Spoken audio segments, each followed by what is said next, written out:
Avec cet exercice, nous entamons la série 3 qui va traiter des transistors bipolaires sous l'aspect statique et dynamique.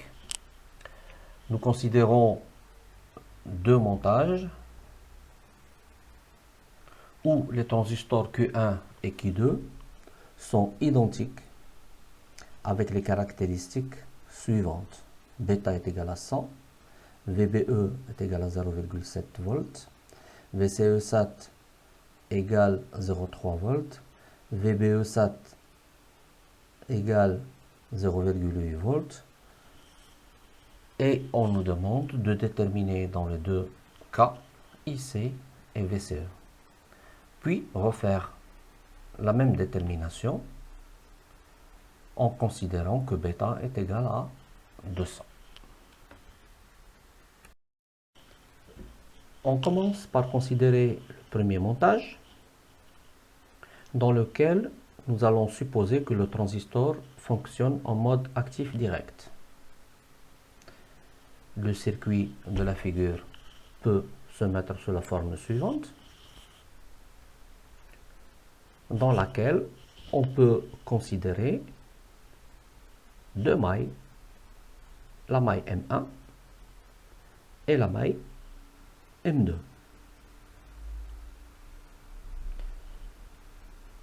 En considérant la maille M1, on peut écrire que RB sur bêta IC plus VBE plus RE IE plus VEE est égal à 0.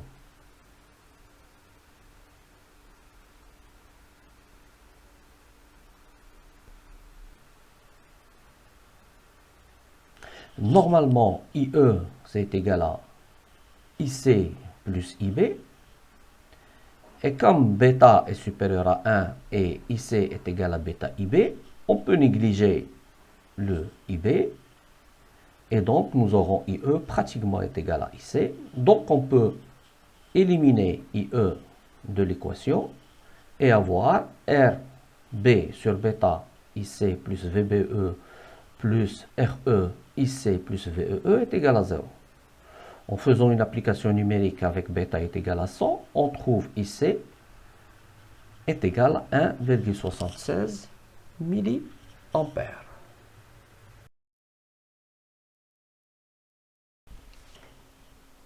En considérant maintenant la maille 2, on peut écrire que VEE moins REIE moins VCE moins RCIC est égal à 0. Pour les mêmes raisons que tout à l'heure, on va considérer que IC c'est pratiquement la même chose que IE.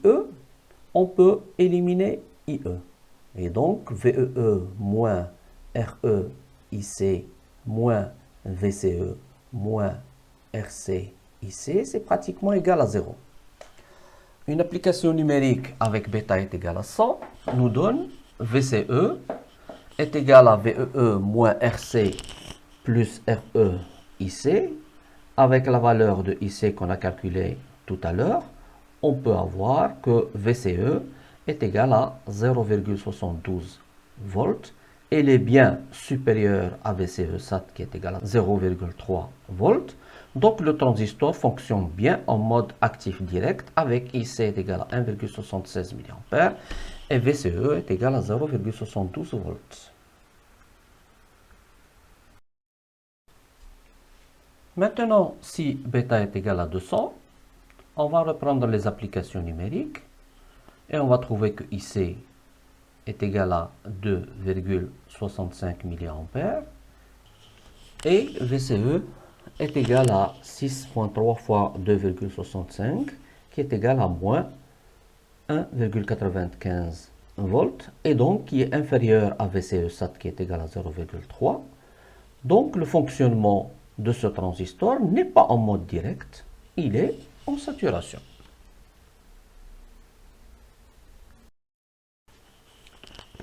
Le transistor étant en saturation, le schéma que nous avons considéré tout à l'heure n'est plus valable puisque IC n'est plus égal à bêta IB et que VBE, ce n'est plus une tension variable, c'est devenu VBE SAT. Et donc le circuit devient dans lequel on peut considérer encore deux mailles, M1 et M2. Dans la première maille, nous pouvons écrire que RBIB plus VBE SAT plus REIB plus IC moins VEE est égal à 0, qu'on peut factoriser. RB plus REIB plus REIC est égal à VBE moins VBE SAT. Et puis, dans la maille 2, on peut écrire que VEE moins REIB plus IC moins VCE SAT moins RCIC est égal à 0, qu'on peut écrire sous la forme moins REIB moins RE plus RCIC est égal à VCE SAT moins VEE. Nous avons donc un système d'équations qu'on peut écrire sous cette forme. Avec l'application numérique, nous obtenons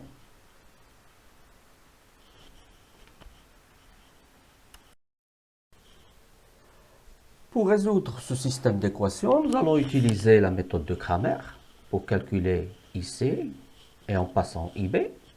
Donc nous allons calculer le déterminant et on applique la formule pour avoir IC est égal à 1,89 mA et IB est égal à 1,64 10-2 mA.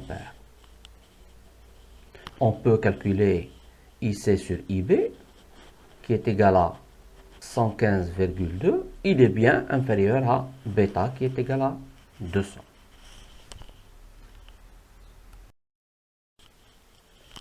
Pour le montage de la figure 1B, on va supposer encore que le transistor fonctionne en mode actif direct. Et donc, on a le schéma suivant, dans lequel on peut déceler la maille 1 et la maille 2. Dans la maille 1, on peut écrire que moins VBE moins RC IC sur bêta moins RC IE plus VCC est égal à 0. Maintenant, nous avons l'habitude, puisque bêta est très supérieur à 1, on peut dire que IE c'est pratiquement la même chose que IC, c'est-à-dire qu'on va négliger IB. Donc moins VBE moins RIC sur bêta moins RCIC plus VCC, pratiquement nul. Une application numérique avec bêta est égale à 100, on obtient IC est égal à 2,06 mA. Dans la maille 2 de ce circuit, on peut écrire que moins VCE moins RCIE plus VCC est égal à 0. Pour les mêmes raisons que tout à l'heure, on va estimer que IE est égal à IC et dire que moins VCE moins RCIC plus VCC est égal à 0. Donc, si bêta est égal à 100, on aura VCE est égal à pratiquement 4,44 volts. Elle est bien supérieure à VBE et VCE est supérieur à VCE SAT. Donc, le transistor fonctionne bien en mode actif direct. Maintenant, si bêta est égal à 200, il suffit de reprendre l'application numérique pour avoir IC est égal à 2,58 mA et VCE qui est égal à VCC moins RCIC est égal à 3 volts. Donc, il est supérieur à VBE. Donc, le transistor fonctionne aussi en mode actif direct dans ce cas.